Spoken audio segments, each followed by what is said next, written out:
อนว่าจะเป็นฝั่งลาวฝั่งไทยต่างประเทศที่ต้อนรับเขาสู่ช่องชาวแท้พี่น้องตอนนี้กำลังเห็ดกินหน่อยทอดปลาทู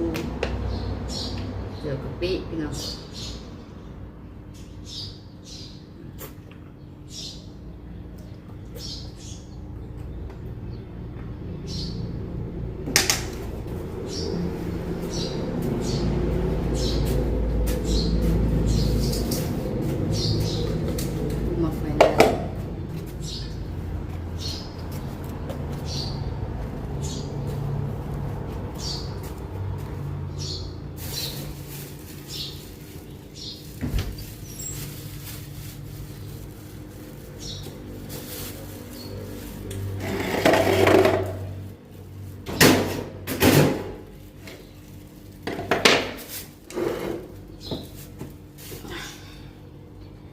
เจียวกะปิไปนั่งเลยสวยเลยยันยังกินกับเขา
เกิดเหตุว่าข้างคิดหน่อยเลยสาดละก่อน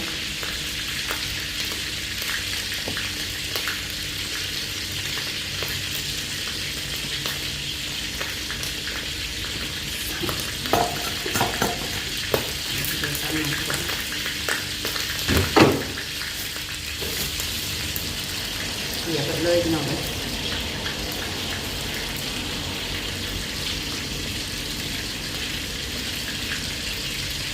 แกงทำ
เดือดเข้า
ลงเล่นอยู่เราจะลงเอา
อ่อนนิดหน่อย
ย็นบ่ล่ะ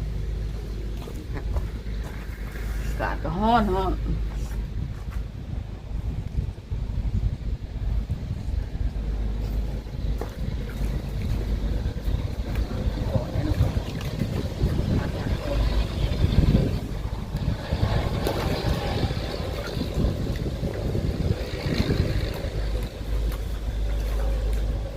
เครียดได้สะแพงกับน้องเอาของกินถึงเมื่อย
น้ำกระปิกมาให้เลย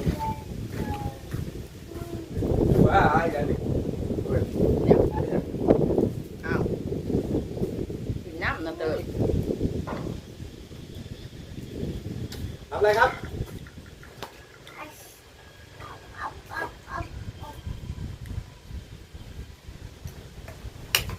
ตัวเหือหอมเลย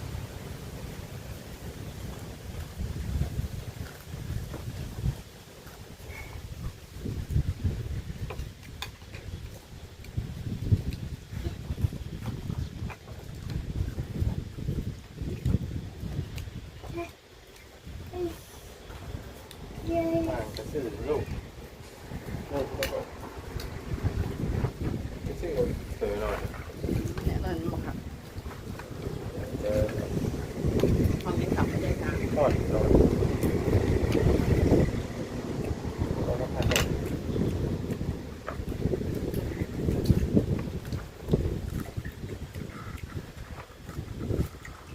ถ้าไหนเราทำไม่ลงซื้อปลาคาร์ฟนะอุ้ยปลาคาร์ฟปลาคาร์ฟพันบาทซื้อแบบรถกับปิดใจเด้อโนพอมองเข้ามาแนวดิ่ง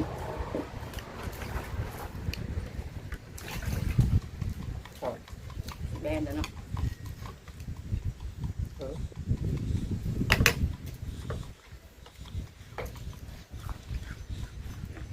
มวยมันเถอะมวยวะไหนเมื่อยพออยู่คนเดียวเขายังบริกินข้าวซ้ำ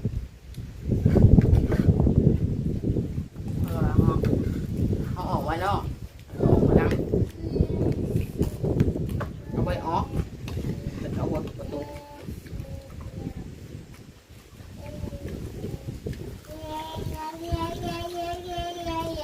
ฟังเพลงบ่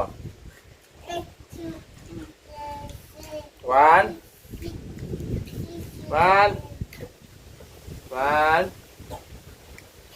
ไปแล้วหวานเนี่ยหวานที่เอาโตนี่มันได้แต่ว่าทำบ่ไม่ก็ว่าเป็นเนี่ยส่งตัวเอง หวานหวานหวานนั่นแหละ เปิดใจบ่ หวานเสียหวานเซเว่นนาย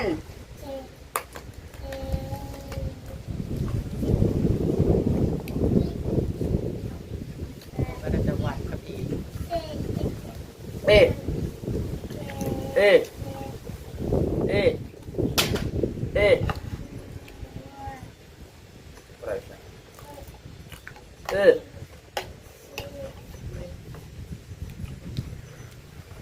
ลูกผาปืนไปปืนไป มาจาก เอา น้ำมาเลย ไหนเบามือได้หรือ ให้เอามือฮื้อให้เอามือนี่เดี๋ยวสิไป อะไรยังไม่ใจมันโดนนะกำลังใจมันปืน น้องเลย นู่นอ่ะต้องหาที่มา เดี๋ยวสิไปมันอยู่แล้ว ไปค่ำที่เราไปทำงานทำงานก่อนนะค่ำไม่ออกได้เอาไว้ทำอ่ะพอมันจะยัง รถใหญ่ก็ยังเป็น ใช่เยอะเลย แอนรถใหญ่มาไว้น้ำมัน จะว้าวนะครับ ต้องเลี้ยงขี่ยังไปยังไงวะ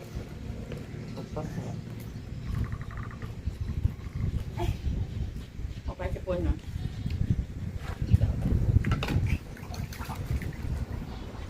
หวานเนี่ยเนี่ยเนี่ยเอ๊ะทางน้ำกันคือว่าเป่าลมหมอกเป่าเลยจ้ะ เอามันสีหัวเลยเอาไว้มา หัวกระทิบเลย หมดแล้วจะนำตัวไหน คือไม่กัน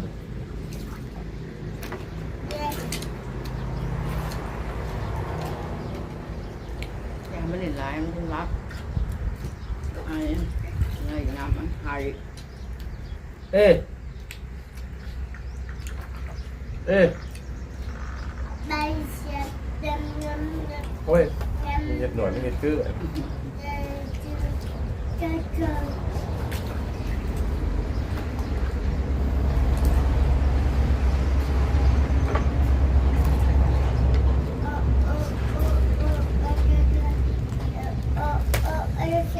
เอาเจ๊เจ๊เขาสิเดี๋ยวเขาไปหาป้าบ่เดี๋ยวไปแนนบ่เลยบอกชื่อไก่ให้เห็นบ่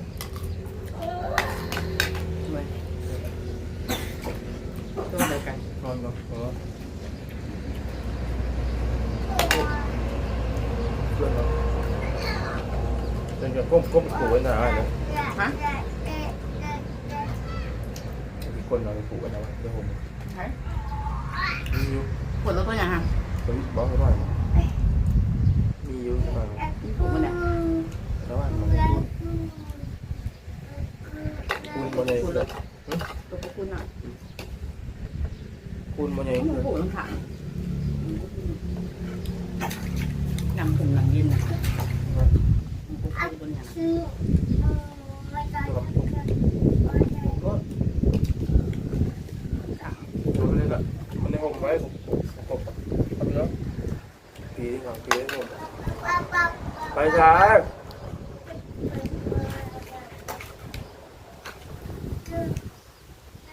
ตัวที่เขาไปหาผิดก็บอกว่า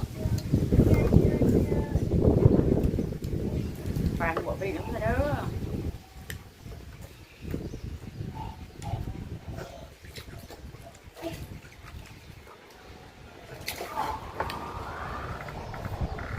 จะกินน้ำมันกับผมไม่ทำไม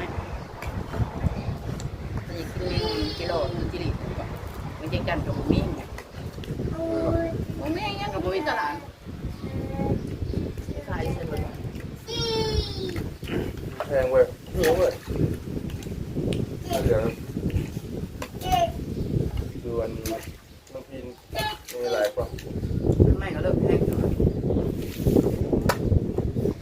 ตี้ยนั่งแข้ง ปะปะปะปะปะ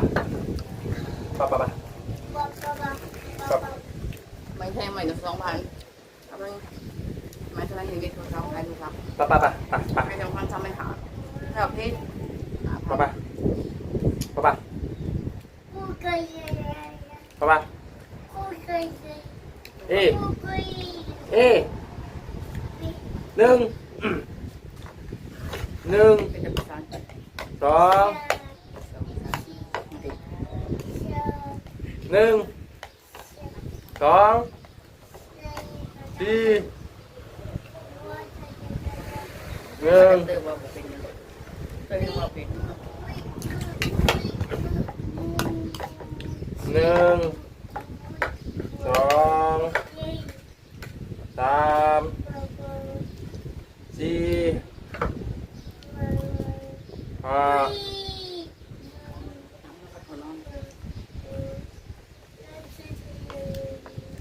หนึ่งสองจัดปันกล้วยอีกก่อนโอ้มองงาม อ๋ออย่าง มองงาม ห้าเหมือ โอ้ยเฮ้ยปวดจะว่าแบบยังคือลามลงไก่วะกันมาแล้วเหมือนน้อย เอาไปให้คุณแล้วมันหก แต่เพื่อนที่จะเจอมาประวัติระหว่างผมไปน้ำได้เตยนะ ตีลังกาพี่น้องเลยลมอ่ะพี่น้องกินข้าวกินน้ำก่อนนะพี่น้องจุดท่านี่กะขอมุกขอบใจน้ำพ่อพี่น้องFC สามารถกดไลค์กดแชร์พี่น้องรับชมคลิปสะเพงด้วยที่บัวขำโฆษณาคิดพลาดประกันใดกะกะขอโทษอภัยพี่น้องไปแล้วเจอกันในคลิปหน้าบ๊ายบายพี่น้อง